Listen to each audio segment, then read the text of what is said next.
তোমার মতো জিএম কাদেরকে রিমান্ডে 17 দিন পিটানো দরকার। জিএম কাদের, বাংলাদেশে যদি জনতার সরকার প্রতিষ্ঠিত হয় তোমার মৃত্যুদণ্ড হবে।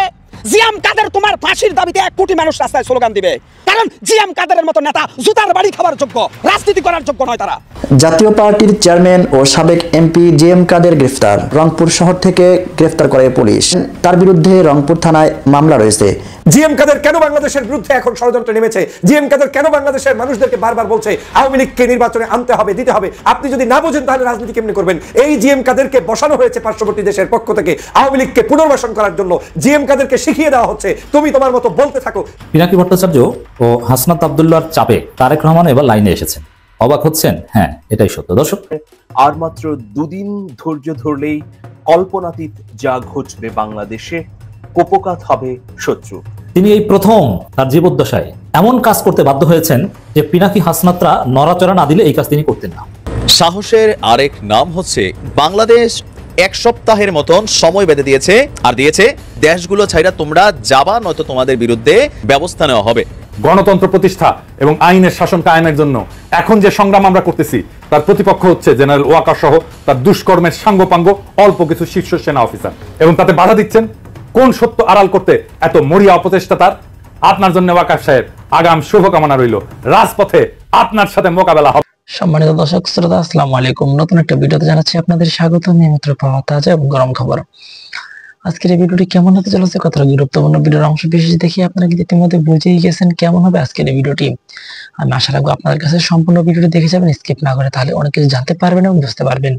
আমি আর বেশি কথা বাড়াবো না, সরাসরি আপনাদের বিস্তারিত ভিডিওতে নিয়ে যাবো। তার আগে আপনাদের কাছে ছোট্ট একটা রিকোয়েস্ট থাকবে, যারা এরকম ভিডিও দেখতে পছন্দ করেন চ্যানেলটি সাবস্ক্রাইব করে পাশে থাকা বেল আইকনটি বাজিয়ে রাখবেন। ইতিমধ্যে যারা সাবস্ক্রাইব করে দিয়েছেন তাদের জানাচ্ছি অসংখ্য ধন্যবাদ। সম্মানিত দর্শক শ্রোতা, চলুন তাহলে এই ভিডিওতে একটি লাইক করে দিন। বিস্তারিত ভিডিওগুলো মোবাইলের স্ক্রিন থেকে দেখাবে, একের পর এক দেখে আসি। জিএম কাদের একটা অসুস্থ বাক প্রতিবন্ধী পাগল। এই জিএম কাদের বলছিল যে আওয়ামী লীগ হচ্ছে একটা গাড়ি, গাড়ির ড্রাইভার খারাপ হলে ড্রাইভার শেষ করা যায়, কিন্তু গাড়ি তো ফেলে দেওয়া যায় না। জিএম কাদের ওই বেটা হিন্দুত্ববাদের দালাল। জিএম কাদের তোকে বলছি, আওয়ামী লীগের যে গাড়িটা, ওই গাড়ির ইঞ্জিন খারাপ, বডি খারাপ, নাট খারাপ, বল্টু খারাপ, সিটও খারাপ এবং সেসিসও খারাপ। বেটা পুরো গাড়িটাই একটা ধ্বংসলীলার গাড়ি। বেটা ওই গাড়িতে যদি এ প্লাসের ড্রাইভারও বসে, সেই গাড়ি অটোমেটিক বাস্ট হয়ে যাবে রাস্তায়। অতএব জিএম কাদের তাল বাহানা বন্ধ করে তাবলিগ জামাতের চিল্লায় যাও। যদি আল্লাহরে ভয় করো, তুমি আর জীবনে রাজনীতি করো না। জিএম কাদের তোমার রং আর রোশন আরশাদের রং এদেশের প্রত্যেকটা জনগণ দেখেছে। 15 বছর তোমরা হাসিনার সাথে ক্ষমতার ভাগাভাগি, হালুয়া রুটির ভাগাভাগির রাজনীতি করেছো। তোমাদের কাছ থেকে রাজনৈতিক বক্তব্য এদেশের মানুষ আশা করে না। এই জিএম কাদের একটা অসুস্থ বাক প্রতিবন্ধী পাগল। এই পাগলের বাচ্চা দামি নির্বাচনের আগে ভারত থেকে চুক্তি করে আসছে, আইসা বলতেছে যে আমি কর্তৃপক্ষের অনুমতি ছাড়া বক্তব্য দিব না। জিএম কাদের তুমি ভারতের অনুমতি ছাড়া একটা বক্তব্য দিতে পারো না, আর তুমি আইসা আমাদেরকে রাজনীতির সবক দিচ্ছ। তুমি আবার জাতীয় নেতা। যাক, এরশাদ যদিও স্বৈরাচার হয়, প্রেসিডেন্ট এরশাদ, হোসেন মোহাম্মদ এরশাদ মারা গেছে, বেচারা কিন্তু বেরিবারটা নির্মাণ করছে। হোসেন মোহাম্মদ এরশাদ অনেক উন্নয়ন কাজ করছে এবং তিনি বেপদ্দাশীল মেয়েদের নাবির ভিতরে আলকাতরা ডলছে এরশাদ। এই কাজগুলো তার ভালো ছিল, হয়তোবা এই ভালো কাজের উসিলে আল্লাহ এরশাদরে মাফ করতেও পারে। কিন্তু জিএম কাদের তোমারে আল্লাহ মাফ করবে না, তওবা না করলে তুমি ফেরাউন। তুমি জিএম কাদের, তুমি শেখ হাসিনার সাথে বৈশা এই গণতন্ত্রকে ধ্বংস করলা, এই দেশটাকে ধ্বংস করলা। এরপরে এসে তুমি আমাদেরকে বলতেছো আওয়ামী লীগ একটা গাড়ি, আওয়ামী লীগের ড্রাইভার পরিবর্তন করলে আওয়ামী লীগের নতুন গাড়িটা নতুনভাবে নতুন ড্রাইভারের নেতৃত্ব চলবে। তো তুমি বলো যে আমারে বসাই দেন ওই গাড়িতে, আমি চালাই। আর মিয়া তুমিও তো শহীদ স্যার রাতের ভোটের অংশীদার। জিএম কাদের ওই জিএম কাদের তুমিও তো দামি নির্বাচনের অংশীদার। মিয়া লজ্জা করে না মিয়া কথা বলো যে? তোমার মতো জিএম কাদেরকে রিমান্ডে 17 দিন পিটানো দরকার। হাসিনার থেকে কতশো কোটি টাকা তুমি খাইছো এদেশে মানুষের গণতন্ত্র হত্যার জন্য। জিএম কাদের বাংলাদেশে যদি জনতার সরকার প্রতিষ্ঠিত হয় তোমার মৃত্যুদণ্ড হবে। জিএম কাদের তোমার ফাঁসির দাবিতে 1 কোটি মানুষ রাস্তায় স্লোগান দিবে। রংপুরের মাটিতে তোমার আস্তানা গুটিয়ে দেওয়া হবে। রংপুরের মানুষ আপনারা যদি মুসলমান হয়ে থাকেন আর দেশপ্রেমিক হয়ে থাকেন, জিএম কাদেরের বংশকে জুতার বাড়ি দিয়ে রংপুর থেকে উৎখাত করেন। জিএম কাদেররা হচ্ছে ইসরায়েলের নেতা নিহাউর অংশীদারিত্ব। জিএম কাদেররা নরেন্দ্র মোদীর পাহারাদার। জিএম কাদেররা বৎসর খুনি হাসিনার লেজর ভিত্তিক শয়তান। জিএম কাদেরদেরও রাজনীতি করার কোনো অধিকার নেই। হ্যাঁ, জাতীয় পার্টি যেহেতু এরশাদের দল, জাতীয় পার্টিতে ভালো লোক যদি আসে মোস্ট ওয়েলকাম। তবে জিএম কাদেরের মতো এরকম হিন্দুত্ববাদের প্রোডাক্টকে আর বাংলার মাটিতে রাজনীতি করতে দেওয়া হবে না, কারণ এরা হচ্ছে আবু জেহেলের চাইতে হিংস্র। তাহলে আমি মনে করি জাতীয় পার্টি যারা করেন, আপনাদের তো আবার ভালো ভালো অভ্যাস আছে, মাঝে মাঝে আপনাদের কেন্দ্রীয় নেতাদের জুতা দিয়ে পিটান। জাতীয় পার্টির ভাইরা যদি নবী মুহাম্মদ সাল্লাল্লাহু আলাইহি সাল্লামের অনুসারী হন আর আল্লাহরে ভয় করেন, অন্তত 2-1টা বাড়ি জিয়াম কাদেরের গালে বসাই দেন, বাংলার মানুষ আপনাদের বাহবা দিবে। এই রংপুরের মানুষ জিয়াম কাদেরকে যদি 2-1টা জুতার বাড়ি দেন, এতে মহামারত অশুদ্ধ হবে না, কারণ জিয়াম কাদেরের মতো নেতা জুতার বাড়ি খাবার যোগ্য, রাজনীতি করার যোগ্য নয়। তারা জীবনের শেষ রক্তবিন্দু দিয়ে হলো দালালের বিপক্ষে কথা বলবো, জালেমদের বিরুদ্ধে কথা বলবো, দেশপ্রেমিক বিপ্লবী জনতার পক্ষে থাকবো, স্বাধীনতার পক্ষে থাকবো, মুসলমানের ধর্মীয় আকীদায় বিশ্বাস করব, নবী মুহাম্মদ সাল্লাল্লাহু আলাইহি সাল্লামের দলে থাকবো, কোনো রাম, কোনো বাম, কোনো দেশদ্রোহী শয়তানের রক্তচক্ষুকে ভয় করব না। এই আমি একটা হকার, আবারও আপনাদের সামনে বলি, আমি কিন্তু ছোট, আমার কলিজা অনেক বড় করে দিছে আল্লাহ। কারণ আল্লাহ বলছে সত্য বলতে গেলে অক্সফোর্ড বিশ্ববিদ্যালয়ের সার্টিফিকেট লাগে না, সত্য উচ্চারণ করতে লাগে আল্লাহর ভয় আর ইমানের চেতনা, সে দুটাই আমার ভিতর আছে। আবারও বলবো, এই বাংলার মুসলমান আর ঘুমিয়ে থাকবেন না, বাঁচলে গাজী, মরলে শহীদ। আমরাই আগামী দিনে নেতৃত্ব দিব আল্লাহর উপর ঈমান রেখে, সেই আশা আকাঙ্ক্ষার লালিত স্বপ্ন বুকে নিয়ে জিয়াম কাদেরের ধ্বংস কামনা করে আজকে বিদায় নিলাম। সেনাপ্রধান জনাব ওয়াকারুজ্জামানকে ইঙ্গিত করে পিনাকি ভট্টাচার্য ও হাসনাত আব্দুল্লাহদের জাস্ট ফেসবুক স্ট্যাটাস, এতে যে জনরোষে জনাব সেনাপ্রধান পড়েছেন, যে চাপে পড়েছেন, তিনি এই প্রথম তার জীবদ্দশায় এমন কাজ করতে বাধ্য হয়েছেন যে পিনাকি হাসনাতরা নড়াচড়া না দিলে এই কাজ তিনি করতেন না। পিনাকি ভট্টাচার্যদের তৎপরতার যে কি নজিরবিহীন ফলাফল হতে পারে আমরা হাতে নাতে দেখেছি। যে চরম প্রতাপশালী যে প্রধান উপদেষ্টাকে ধমকের সুরে কথা বলেন, ডক্টর ইউনূস বলেন মাননীয় প্রধান উপদেষ্টা বলতে পারেন না, তিনিও চুপসে গেছেন। সেনাপ্রধান এখন চারদিকে দৌড়ঝাঁপ শুরু করেছেন নিজেকে বাঁচানোর জন্য। কখনো জুলকারনাইন সাহের, কখনো তাসনিম খলিল, আবার জুলকারনাইন সাহের কি করবেন বুঝে উঠতে পারছেন না, কতটুকু তাকে প্রোটেক্ট করবেন। আবার কখনো বিএনপির ইউটিউবারদের পিছনে দৌড়ান, কখনো ডাক্তার জাহেদকে ধরেন, কখনো ফাহাম আব্দুল সালাম, কিন্তু কাজ হয় না। জনগণ পিনাকি হাসনাতদের পাশে এবং সেনাপ্রধানকে নেতিবাচকভাবে দেখা শুরু করেছে। দেখেন, একটা রাষ্ট্রের সেনাপ্রধানের বিরুদ্ধে যদি স্লোগান হয় ওয়াকান্না হাসনাত হাসনাত হাসনাত, এর চেয়ে লজ্জার কি আছে? এই ঘটনা ঘটেছে। দেশে বিদেশে প্রচন্ড চাপের মধ্যে ইমেজ সংকটে পড়েছেন ওয়াকারুজ্জামান। স্পষ্ট কারণ, তিনি আওয়ামী লীগের নিয়োগকৃত, আওয়ামী লীগের আত্মীয়, অতএব এই তকমা তো আর তিনি ঢাকতে পারবেন না। এখন তিনি নিজেকে একটু পজিটিভ কিংবা অন্যভাবে উপস্থাপন করতে চাচ্ছেন, যাতে জনগণ তাকে কিছুটা ইতিবাচকভাবে দেখে। দেখেন, 5 আগস্টের পর যারা জুলাই যোদ্ধা আন্দোলনকারীদের পক্ষে বিপক্ষে কোনো মন্তব্য ওয়াকারুজ্জামান করেনি, আন্দোলনকারীদের গ্লোরিফাই করে বিশেষ কোনো বক্তব্য তিনি দেননি। কিন্তু পিনাকি হাসনাতদের তৎপরতার ফলে এখন আমরা দেখতে পাচ্ছি যে জুলাই যোদ্ধাদের প্রশংসা করে তিনি বক্তব্য দেন এবং টুপি মাথায় না দিলেও পাঞ্জাবি পরে তিনি জুলাই যোদ্ধা বা আহতদের জন্য ইফতার মাহফিল আয়োজন করেন। এই ধরনের প্রোগ্রাম কিন্তু আগে করেননি। সেনাপ্রধান হিসাবে মানে জুলাই যোদ্ধাদের এভাবে গ্লোরিফাই করা, তাদেরকে ডেকে স্পেশাল মর্যাদা দিয়ে এভাবে ইফতার মাহফিল করা, মানে এটা তার ইমেজ পুনরুদ্ধারের জন্য তাকে করতে হয়েছে। এই গত 2-3 দিন যাবত যা ঘটেছে, মূল অবদান পিনাকি ভট্টাচার্য। পিনাকি ভট্টাচার্য রিফাইন্ড আওয়ামী লীগ প্রজেক্ট সম্পর্কে ফেসবুকে স্ট্যাটাস দেওয়ার পরেই তো হাসনাত আব্দুল্লাহ নড়ে চড়ে বসেছেন, তারপরেই জনরোষ। এই ঘটনাগুলো না ঘটলে আজকে আমরা যে ইফতার মাহফিলের দৃশ্য দেখছি, সেনাপ্রধান পাঞ্জাবি গায়ে দিয়ে সুন্দর একটা দৃশ্য, এই দৃশ্য দেখলাম। আমরা এটাই চাই, পরিবর্তন খুব ভালো হন, দায়িত্ব পালন করুক, আমরা এটা চাই। আমি ব্যক্তিগতভাবে বলি না যে পদত্যাগ করে চলে যেতে হবে, তবে দোষী সব সেনা অফিসারদের বিচারে আওতায় আনতে হবে, সেনাবাহিনী সংস্কার করতে হবে। প্রকৃত পক্ষে যদি বিপ্লবীদের পক্ষে অবস্থান নিতে পারেন তাহলে আমাদের কোনো আপত্তি নেই। এটা হয়, সেনাপ্রধানরা এটা এরকমই করে, ইতিহাস এটাই বলে যে তাকে নিয়োগ দেয় তার বিরুদ্ধে তিনি অভ্যুত্থান ঘটান কিংবা ভূমিকা নেন কিংবা অবস্থান নেন, জনগণের পক্ষে দাঁড়ায়। যে নিয়োগ দেয় তার বিরুদ্ধে অবস্থান, এরকম ঘটনা ঘটে। অতএব সেনাপ্রধানকে আমরা ওয়ার্মলি অ্যাকসেপ্ট করতে পারি, তিনি যদি সেনাবাহিনী সংস্কার করেন, দোষীদের বিচারে আওতায় আনেন এবং আওয়ামী অফিসারদের চাকরিচ্যুত করেন। অতীতে তিনি কি করেছেন এগুলো সব মাপ হয়ে যাবে, কোনো সমস্যা নেই। কারণ অতীতে অনেকেই অনেক কিছু করেছে, যেমন জামাতের অনেক জেলা আমির, যারা কলেজের শিক্ষক বা প্রিন্সিপাল, তারা হাসিনা যতদিন ক্ষমতায় ছিল শেখ মুজিবের জিকির করেছে না, গুণগান গিয়েছে না 17 মার্চ বিভিন্ন সময়, তাতে কি তাদের রুকনিয়ত চলে গেছে? যায়নি। এখন হাসিনা যতদিন ছিল অনেকে অনেক কিছু করেছে, এটা কোনো ব্যাপার না। চাকরি বাচ্চাদের দেশে থাকতে আমরা অনেক কিছু করেছি, কিন্তু এখন ভূমিকাটা কি, দিস ইজ গুরুত্বপূর্ণ। তবে হ্যাঁ, যারা হাসিনার ক্ষমতা থাকা অবস্থায়ও সব জায়গায় মুজিববাদের বিরুদ্ধে অবস্থান নিতে পেরেছে, তারা এক্সেপশনাল, তাদের সম্মান সবার উপরে। সেনাবাহিনী সংবাদ বিজ্ঞপ্তি দিয়ে যেটা জানিয়েছে, জুলাই গণঅভ্যুত্থানে আহত ছাত্রছাত্রীদের সম্মানে বাংলাদেশ সেনাবাহিনী ইফতার। উল্লেখ্য, জুলাই গণঅভ্যুত্থানে আহত 4215 জনকে অদ্যাবধি দেশের বিভিন্ন সম্মিলিত সামরিক হাসপাতালে বা সিএমই চিকিৎসা সেবা প্রদান করা হয়েছে এবং তার মধ্যে 989 জন আহতদের সফলভাবে অস্ত্রোপচার সম্পন্ন করা হয়েছে। বর্তমানে 39 জন সিএমই ঢাকাতে চিকিৎসাধীন রয়েছে। তবে চিকিৎসায় তারা ভূমিকা রেখেছে, এটা ঠিক আছে। সেনাবাহিনী তো অবশ্যই জনগণের বন্ধু, দেশের বন্ধু, জনগণের আস্থার প্রতীক, কিন্তু সমস্যাটা ব্যক্তি সেনাপ্রধানকে নিয়ে। জুলাই আন্দোলনে আহতদের পাশে থাকবে সেনাবাহিনী, কঠিন ঘোষণা। এই পরিবর্তনই আমরা চাই। আমি মনে করি যে আসলে যদি শেষ পর্যন্ত বিপ্লবের পক্ষে, বিপ্লবকে টেকসই করার পক্ষে সেনাপ্রধান অবস্থান নেন, তাহলে পিনাকি, হাসনাত সবাই তাকে ওয়েলকাম জানাবেন। জুলাই অভ্যুত্থানে আহতদের পাশে থাকার নিশ্চয়তা দিয়েছেন বাংলাদেশ সেনাবাহিনীর প্রধান জেনারেল ওয়াকারুজ্জামান। এখন তাদের পাশে থাকতে হলে তো রিফাইন্ড আওয়ামী লীগকে রিপেট্রিয়েট করা যাবে না, আশা করি এটাও বুঝবেন। আহতদের সুচিকিৎসার ব্যবস্থা করা, আর্থিক সহায়তা দেওয়ার পাশাপাশি তাদের পুনর্বাসনের ব্যবস্থা করার চেষ্টা করা হবে বলে জানিয়েছেন তিনি। আওয়ামী লীগ এই 2 দিন সেনাপ্রধানের উপর প্রচন্ড খুশি ছিল, তাকে ধন্যবাদ জানিয়েছে, তার পাশে আছি, we are on behalf of Wakeruzzaman, এসব কথাবার্তা বলেছিল যে সেনা ওয়াকারুজ্জামানের উপরে আস্থা, তিনি দেশকে জঙ্গিদের হাত থেকে রক্ষা করবেন, এই প্রচারণাগুলো আওয়ামী লীগ চালিয়েছে। কিন্তু এই যে জুলাই বিপ্লবে আহতদের পাশে থাকার নিশ্চয়তা বা তাদেরকে ডেকে যে সুন্দর দৃশ্য, এটা আওয়ামী লীগের লোকজন কষ্ট পাবে ডেফিনেটলি। সেনাবাহিনী প্রধান জেনারেল ওয়াকারুজ্জামান জুলাই অভ্যুত্থানে আহত ছাত্রছাত্রীদের সঙ্গে কুশল বিনিময় করেন, খোঁজ খবর নেন এবং আহতদের জাতির কৃতি সন্তান উল্লেখ করে সেনাবাহিনী প্রধান বলেন, আমরা কখনো মনোবল হারাবো না, মনোবল হারানোর কিছু নেই, আপনার জাতির কৃতি সন্তান, আপনারা এই দেশ ও জাতির জন্য অনেক কিছু ত্যাগ স্বীকার করেছেন, আমি আপনাদের অভিনন্দন জানাচ্ছি, আপনাদের প্রতি কৃতজ্ঞতা জানাচ্ছি, আপনাদের এই নিশ্চয়তা দিচ্ছি সবসময় আপনাদের পাশে থাকবো ইনশাআল্লাহ। দর্শক, আমাদের যখন আলোচনা যে আওয়ামী লীগ আবার এভাবে রিপেট্রিয়েট হলে এই জুলাই যোদ্ধাদের ধরে ধরে ফাঁসি দিবে, মেরে ফেলবে, কিন্তু সেনাপ্রধান বলছে না, আপনাদের পাশে আছে। ভালো তো, সুন্দর দৃশ্য। চাপে পড়লে এভাবে সোজা হওয়া যায়। তিনি জানান, আহতদের সহায়তার জন্য উদ্যোক্তা ও ব্যাংকাররা এগিয়ে এসেছেন। সেনাবাহিনীর পক্ষ থেকে আহতদের জন্য টাকা খরচ করার পাশাপাশি ডিজিএফআই এসএফ আহতদের জন্য আর্থিক সহায়তা দিয়েছে, যা আহতদের কাছে পৌঁছে দেওয়া হবে। বক্তব্যে সেনাবাহিনী প্রধান বলেন, আমরা আজ পর্যন্ত 4200 জনের আহত চিকিৎসা দিয়েছি, ইত্যাদিতে। যাই হোক দর্শক, চমৎকার দৃশ্য। আমরা আরো পরিবর্তন চাই। যে 7টা দাবি পিনাকি ভট্টাচার্য উপস্থাপন করেছেন, এগুলো বাস্তবায়ন চাই। ওয়াকারুজ্জামানের সামনে এখনো সুযোগ আছে হিরো হওয়ার।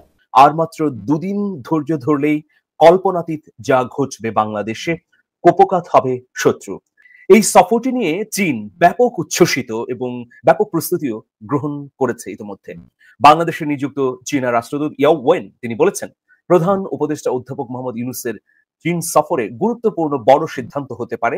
এই সফর সফল এবং ফলপ্রসূ হবে বলেও ইয়াও ওয়েন আশাবাদ ব্যক্ত করেছেন। প্রিয় দর্শক, তিনি বলেছেন যে এটি খুবই সফল, ফলপ্রসূ এবং এটি মাইল ফলক সফর হবে, যেখানে বড় কিছু ঘোষণা আসতে পারে। ইয়া ওয়েন আরো বলেছেন যে আমরা বাংলাদেশের সাথে খুব ঘনিষ্ঠভাবে কাজ করছি, আমরা এখনো আলোচনা করছি, অপেক্ষা করুন এবং দেখতে থাকুন, আমরা এখনো বিষয়টি নিয়ে কাজ করছি।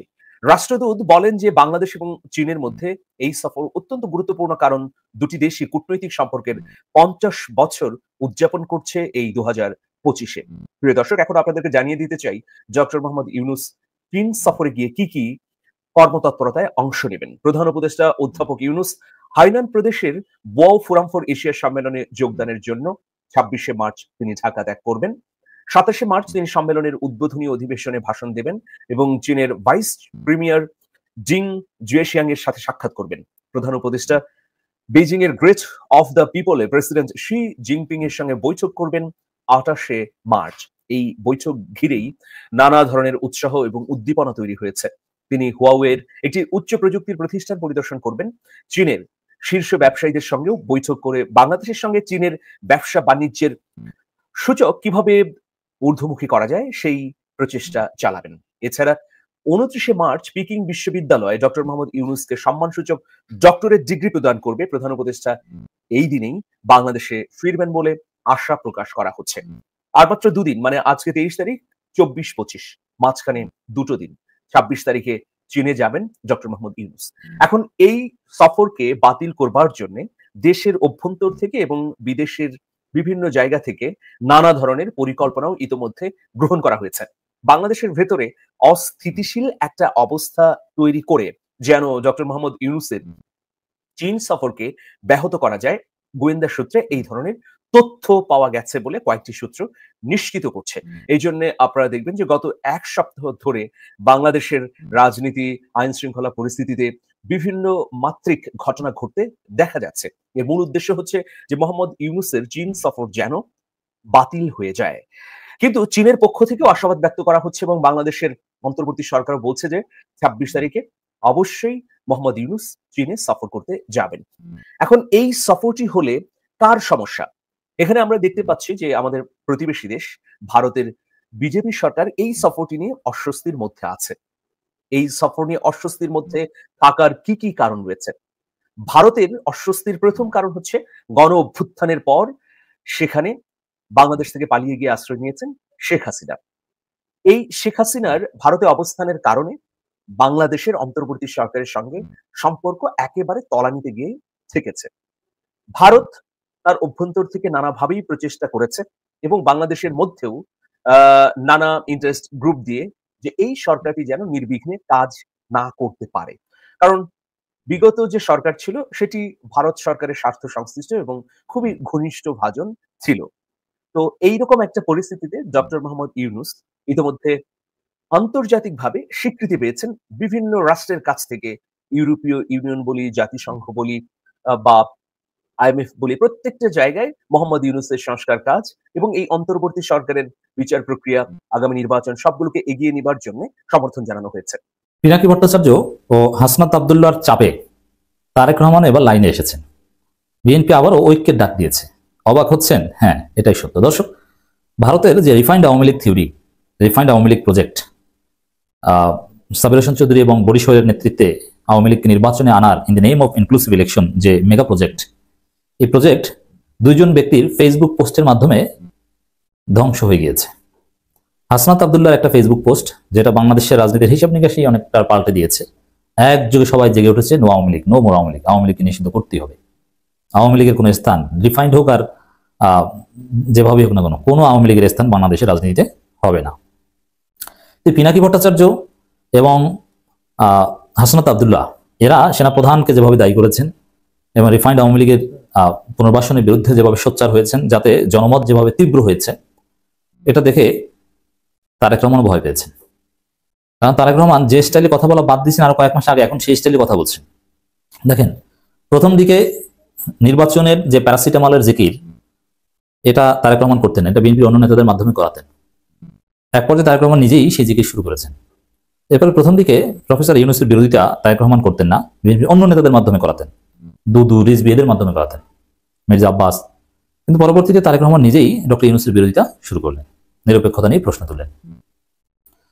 তো দর্শক, তারেক রহমানের ক্ষেত্রে এইভাবে প্যারাডাইম শিফট হয়েছিল। তো এখন এই আওয়ামী লীগ প্রশ্ন, আওয়ামী লীগ নিষিদ্ধ প্রশ্ন বা আওয়ামী লীগ পুনর্বাসন প্রজেক্ট, এই বিষয়টা নিয়ে যেহেতু তোলপাড়, বিষয়টা এমন অবস্থায় দাঁড়িয়েছে পিনাকি এবং হাসনাতের তৎপরতায় যে প্রত্যেককে ক্লারিফাই করতে হবে যে আমি আওয়ামী লীগ পুনর্বাসন বিষয়ে এই আকিদা রাখি, নইলে সে রাজনীতি করতে পারবে না, নইলে সে ভারতের দালাল।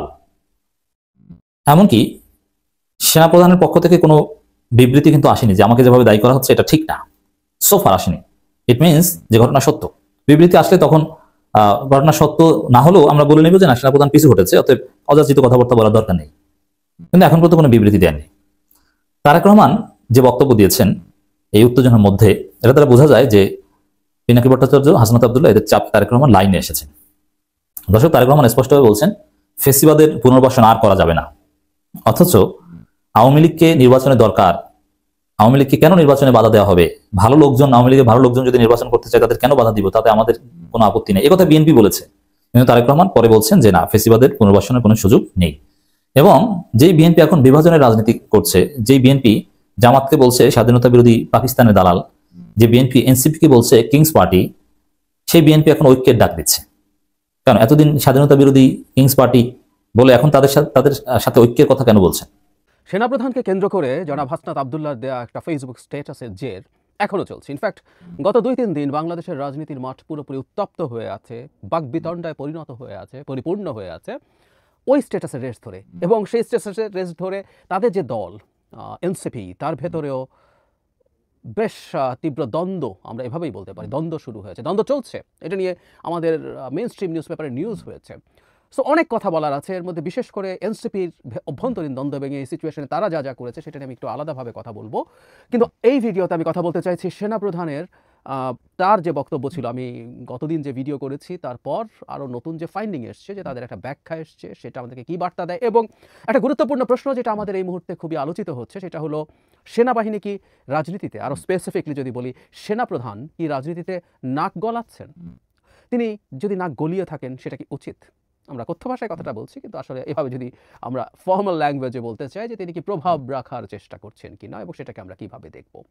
আমি একটু পেছনে যাই। সেই স্ট্যাটাসের পর যা যা হলো আপনারা নিশ্চয়ই খেয়াল করেছেন, যারা সচেতন নাগরিক আছেন তারা এগুলো ফলো করছেন নিশ্চয়ই। কিন্তু যে ঘটনাটা আসলে ঘটলো, পরম্পরাটা একটু যদি বলি, নেত্র নিউজ সেনা সদরের একটা বক্তব্য নিয়েছে। সেখানে তাদেরকে বেশ কিছু তথ্য দেওয়া হয়েছে, ভেরি ইন্টারেস্টিং। ওটারও কিছু অ্যানালিসিস দরকার, তার ভিত্তিতেই কথা বলবো। তার আগে আমরা জনাব সার্জিস আলম, জনাব হাসনাতের সাথে আসলে সার্জিস আলম ছিলেন। আমরা এই দুজনকে এক ধরনের মানিক জোড়ের মতো করে দেখতে পারি। হাসনাত সার্জিস আমরা একসাথে বলে ফেলি, দুজন একসাথে গিয়েছিলেন এবং জনাব সার্জিসের যে স্ট্যাটাস সেটা অনুযায়ী তাদের সাথে আরেকজন যাবার কথা ছিল, তিনি শেষ পর্যন্ত যাননি, এ দুজনই গেছেন। যা যা ঘটেছে সেটা জনাব সার্জিসের বক্তব্যে আসলে অলমোস্ট না, প্রায় পুরোপুরি একই। কিন্তু যেটা হয়, মানে আমরা কোনো একটা ঘটনায় ফ্যাক্টস থাকে, ফ্যাক্টসের ক্ষেত্রে আমরা দেখলাম সবাই একমত। জনাব হাসনাত যা বলেছেন, জনাব সার্জিস যা বলেছেন, এমনকি সেনা সদর থেকে যে বক্তব্য দেওয়া হয়েছে নেত্র নিউজকে, সেটার ফ্যাক্টসগুলো কি, মানে দুজন গিয়েছিলেন, 11 তারিখ বৈঠকটা হয়েছিল এবং সেখানে আওয়ামী লীগকে নিয়ে আলোচনা হয়েছে। কিন্তু যেটা হয়, একটা টার্ম আছে রাশমান এফেক্ট, হিস্ট্রি নিয়ে প্রচুর বলা হয়, যে ঘটনার বয়ান, ঘটনা ঘটে গেছে কিন্তু ঘটনার বয়ান, রাশমন আকিরা কুরাসাওয়ার যে বিখ্যাত রাশমন সিনেমা, সেটাকে ভিত্তি করে যে একটা ঘটনার বিভিন্ন মানুষের বিভিন্ন বয়ান থাকে।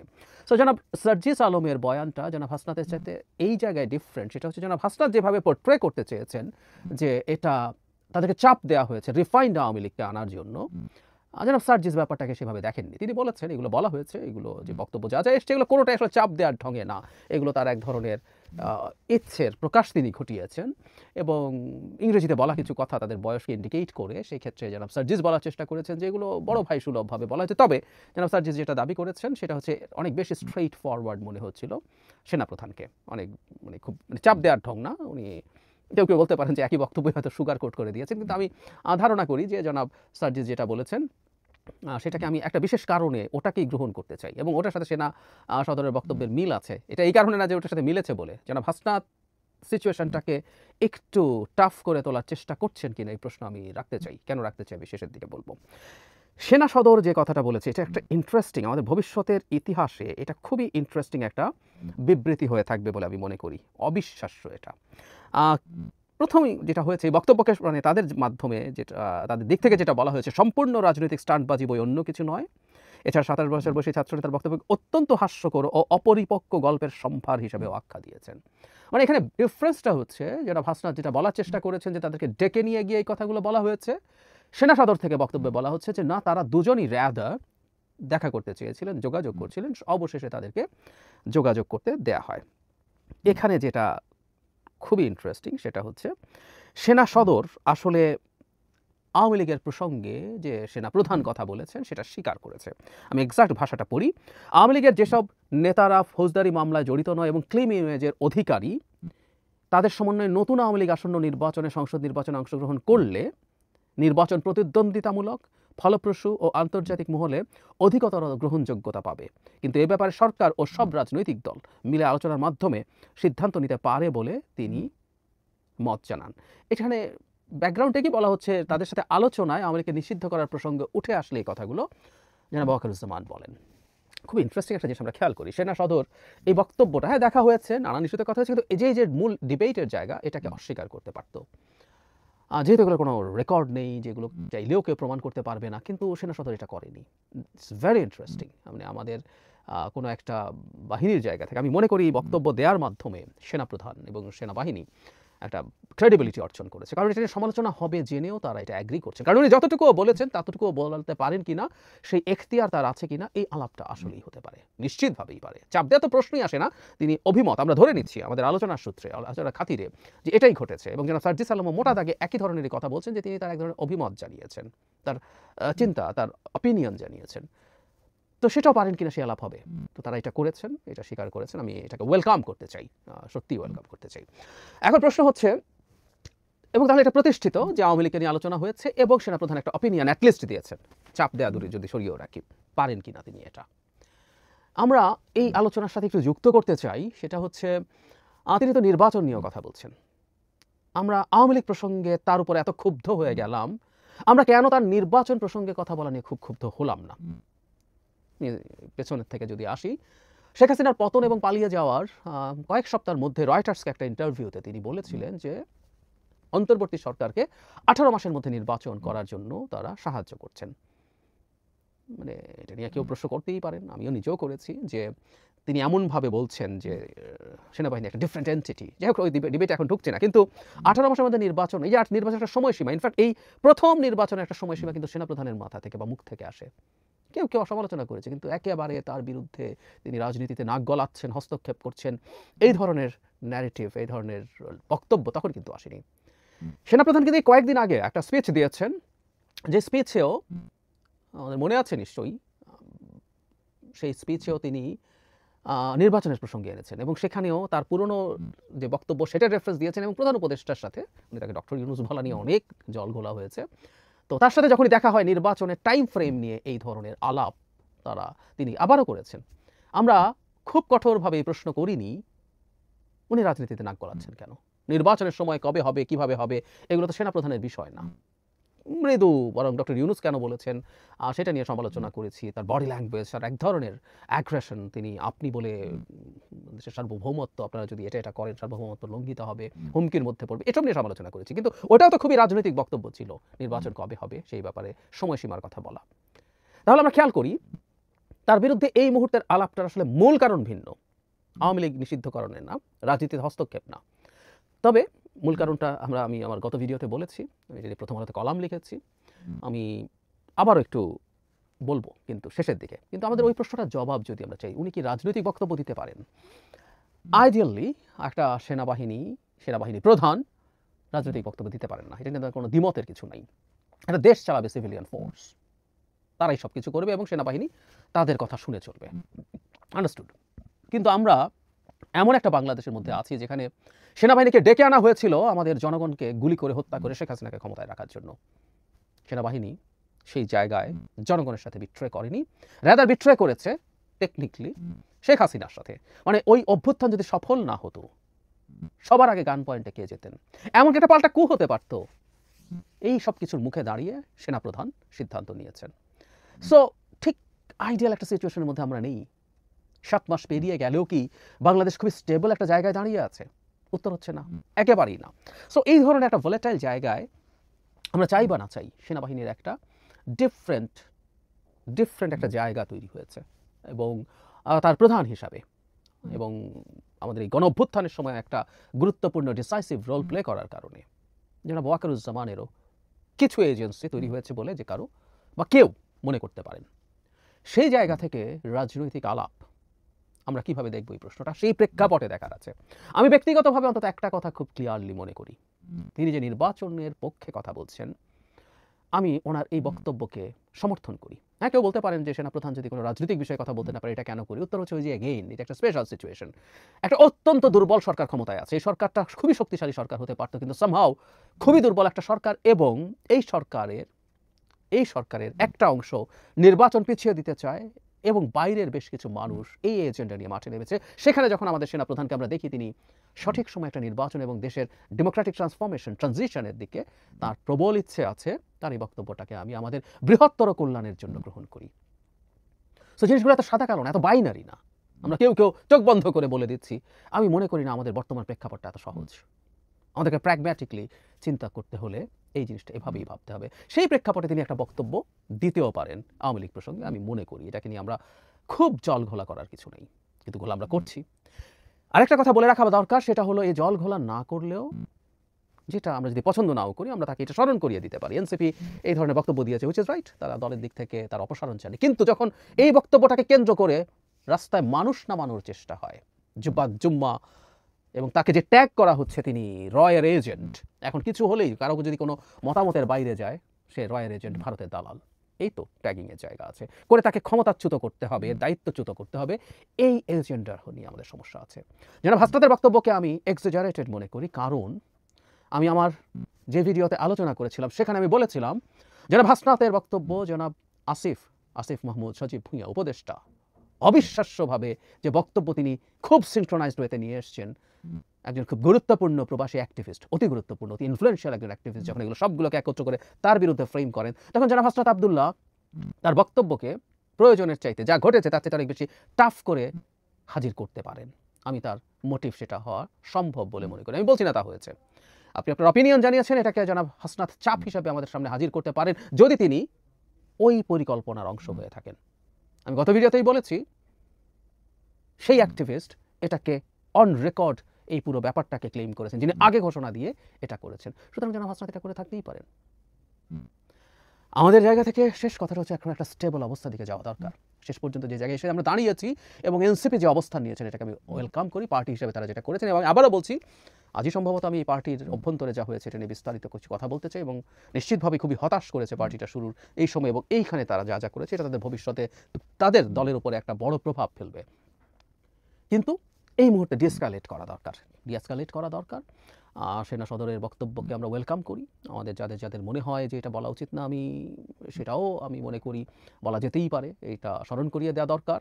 কিন্তু বিপ্লব হয়ে গেছে, এই বিপ্লবোত্তর বাংলাদেশে এটা হবে না, ওটা হবে না, এই কথাগুলো অর্থহীন। বাংলাদেশে বিপ্লব হয়নি এবং বাংলাদেশ খুবই ভোলাটাইল একটা জায়গায় দাঁড়িয়ে আছে। এই জায়গায় আমরা আমাদের সবাইকে সর্বোচ্চ সংযম এবং ধৈর্য দেখাতে হবে, প্রত্যেক ক্ষেত্রে। একটা গোপন বৈঠক হয়েছে, সেই বৈঠক পাবলিক করা নিয়েও যেসব প্রশ্ন হয়েছে, এই প্রশ্নগুলো আমরা আসলে যৌক্তিক বলে মনে করি। সুতরাং একটা প্লট ফ্রেম আমরা এই মুহূর্তে অন্তত বেঁচে গেলাম বলে মনে করি। আমি ধারণা করি যারা নির্বাচন পিছিয়ে দিতে চান, যতদিন পর্যন্ত সেনাপ্রধান নির্বাচনের পক্ষে থাকবেন তিনি ততদিন তাদের গান পয়েন্টে থাকবেন, তাকে সরিয়ে ফেলার চেষ্টা হবেই। এবং সরকারের মধ্যে সেই অংশের দল ভারীর চেষ্টা হবে যারা কোনো না কোনোভাবে নির্বাচন পিছিয়ে দিতে চায়। তারাই আবার আসবেন যারা নির্বাচনের আলাপ করছেন তার গায়ে বিএনপির ট্যাগ দিতে, বিএনপির দালাল বলতে। আমি চেষ্টা করেছি, বহু বছর হয়ে গেল, মানে আজকে তো আপনারা অনেকে খুব নতুন দেখেছেন, আমাকে অল্প দিন দেখেছেন, 1 বছর 2 বছর দেখেছেন। প্রায় বলি যে আবার শেখ হাসিনার বিরুদ্ধে অ্যাক্টিভিজম 2011 সাল থেকে।